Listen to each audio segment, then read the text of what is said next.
Gitti. Assalamu aleyküm, hürmetli əkelə, ülkeler, hürmetli vatandaşlar. Bugün Xuda qalasa 6 fevral. Akşam bir kızık vakıya oldu. 2 tane qayıq adamı gelip bize de avukat yedi, palav yedi. Ben sonra qalasa kayılman, günde suat şəslə dedi.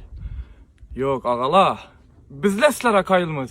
Kışını soğukunda, yazını issında, geçəni geçə demeyin, gündüzünü gündüz demeyin, yollada xidmətdəsizlər. Öz vəzifələrinizi bəcərib dursunlar. Sizlər tüfəyli, Xudağa şükür yollada paraxatçılıq, tinçlik. Bugün 6-cı, 7-ci, 8-ci fevral günləri bərçə qayıq adamlarına palavumuz bir pul. Gələ verinlər Xuda qalasa. Yine bir mert aytama. Sizlərin işlərinizdə kayılmız. Allah razı olsun. Ata-analarınızı, fərzəndlərinizi öz kollarınız bilen həcə aparğıysınlar. Rəhmət sizlərə. Amin.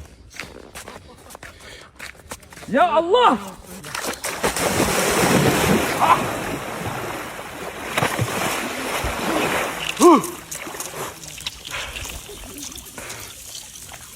Elhamdülillah yine.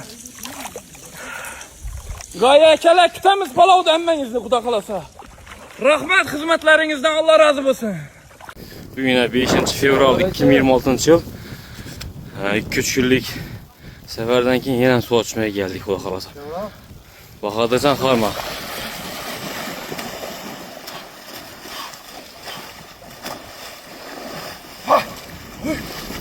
Sağ ol.